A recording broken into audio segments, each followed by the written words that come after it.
Bismillahirrahmanirrahim. Assalamualaikum warahmatullahi wabarakatuh. Apa kabar Ananda kelas 4A? Semoga kabarnya selalu sehat dan tetap semangat belajar dimanapun Ananda berada.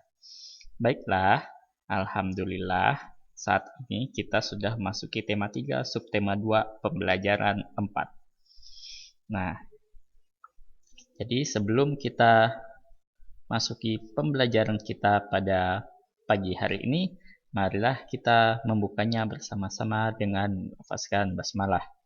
Bismillahirrahmanirrahim. Dan jangan lupa juga untuk selalu berdoa sebelum belajar. A'udzubillahi minasyaitonirrajim. Bismillahirrahmanirrahim. Raditu billahi robba wa bil islami dina wa bi muhammadin nabiyya wa rasulah rabbi zidni ilman warzuqni fahman. Oke, sekarang silakan buka bukunya ya, buku tema 3. Nah, tujuan pembelajaran kita pada hari ini yaitu setelah membaca teks, Ananda diharapkan mampu menjelaskan dampak dari melaksanakan hak dan kewajiban secara bijak terhadap hewan dengan benar. Kedua, setelah mengamati gambar, Ananda diharapkan mampu memberikan pendapat tentang kegiatan manusia terhadap hewan dengan terperinci. Kemudian, setelah membaca teks, Ananda diharapkan mampu mengidentifikasi pertanyaan-pertanyaan yang baik dengan benar. Nah, jadi di sini ada Beni ya. Nah, apa kata Beni? Apa dampak dari perburuan hewan liar? Sikap apa yang harus kita lakukan dengan hewan-hewan liar? Nah, perburuan hewan liar itu akan membawa dampak yang tidak baik. Dampak tersebut bisa menyebabkan hewan punah, kerusakan lingkungan. Ayo kita pelajari lebih lanjut dengan membaca sebuah teks berikut ini. Judulnya, misalnya di buku kalian, buku tema 3 itu judulnya adalah Harimau Masuk Desa Warga Cemas. Beberapa minggu belakangan ini, warga desa Badung hidup dalam kecemasan. Hal ini terjadi karena beberapa kali terlihat beberapa ekor harimau masuk ke area pemukiman warga. Desa Badung memang terletak tak jauh dari hutan. Harimau-harimau tersebut memang belum mengganggu warga. Mereka hanya berkeliaran seperti sedang mencari makan. Warga desa Badung berupaya mengamankan ternak peliharaan mereka.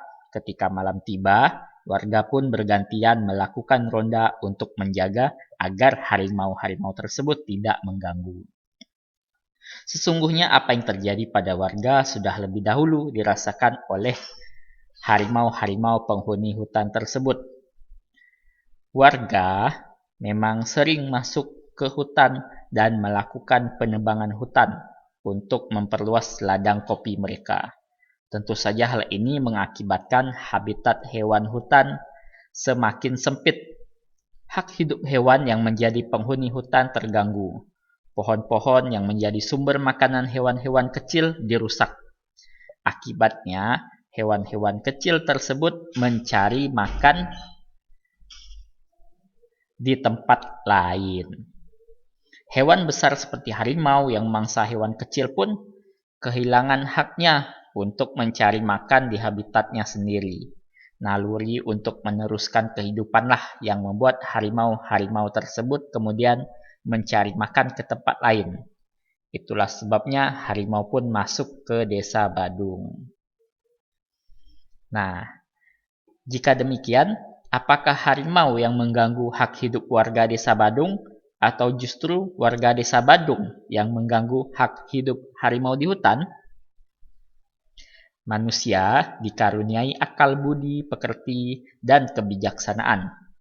Maka sudah seharusnya manusialah yang memahami kewajibannya untuk menjaga hak hidup makhluk lain di sekitarnya, termasuk juga harimau. Oke, nah jadi bagaimana Ananda cerita tadi itu yang judulnya Harimau Masuk Desa Warga Cemas? Nah, jadi di situ dapat kita ambil pelajaran ya, bahwa manusia itu wajib menjaga makhluk dan lingkungan di sekitarnya. Karena memang seharusnya manusialah yang memahami kewajibannya itu untuk menjaga hak hidup makhluk lain di sekitarnya.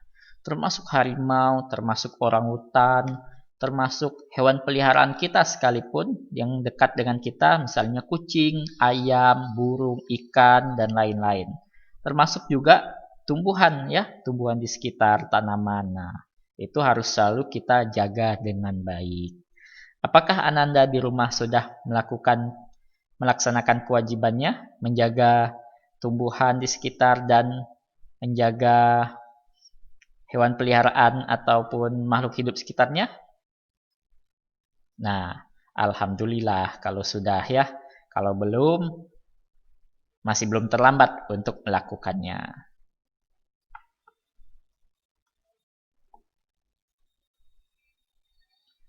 Oke, nah sekarang silakan baca teks berikut. Semoga setelah membaca teks ini, kita bisa membuat pertanyaan-pertanyaan yang baik. Judulnya di sini adalah pengelompokan pertanyaan wawancara. Pertanyaan wawancara sebaiknya dikelompokkan dari pertanyaan umum hingga pertanyaan khusus. Tujuannya agar narasumber mudah diarahkan untuk memberikan penjelasan secara rinci. Dengan demikian, pewawancara juga akan mendapatkan informasi sesuai yang diinginkan. Hal lain yang perlu diperhatikan saat mengajukan pertanyaan wawancara adalah menggunakan bahasa yang santun. Kesantunan bahasa dapat ditunjukkan dengan cara tidak menyinggung pihak lain. Sebagai pewawancara, sebaiknya kita bersikap tidak membela pihak manapun. Nah, itulah dia contoh atau petunjuk ya untuk membuat pertanyaan. Misal kita jadi pewawancara. Jadi kita itu harus pandai-pandai membuat pertanyaan. Pertama itu harus dikelompokkan. Pertanyaan yang umum hingga pertanyaan yang khusus. Sehingga narasumber itu dapat memberikan penjelasannya secara rinci lagi. Kemudian pertanyaan itu harus menggunakan bahasa yang santun. Karena kesantunan bahasa itu diharapkan kita tidak menyinggung pihak yang misalnya kita tanya ataupun pertanyaan itu yang memiliki dampaknya bagi orang lain. Nah, itu sehingga pertanyaan itu tidak menyinggung pihak manapun. Oke, jadi untuk saat ini pembelajaran kita sudah sampai di sini dulu ya. Nah, jadi tema 3, subtema 2, pembelajaran 4 ini kita akhiri dulu sampai di sini. Semoga Ananda dapat memahaminya dengan baik. Dan jangan lupa untuk berdoa sesudah belajar. Auzubillahiminasyaitonirrajim. Bismillahirrahmanirrahim. Allahumma arinal haqqa haqqan warzuqna tiba'ah wa arinal batila batilan warzuqna jinabah. Kemudian jangan lupa juga untuk membaca doa penutup majelis. Subhanakallahumma wa bihamdika asyhadu an la ilaha illa anta astaghfiruka wa atubu ilaik. Oke, assalamualaikum warahmatullahi wabarakatuh.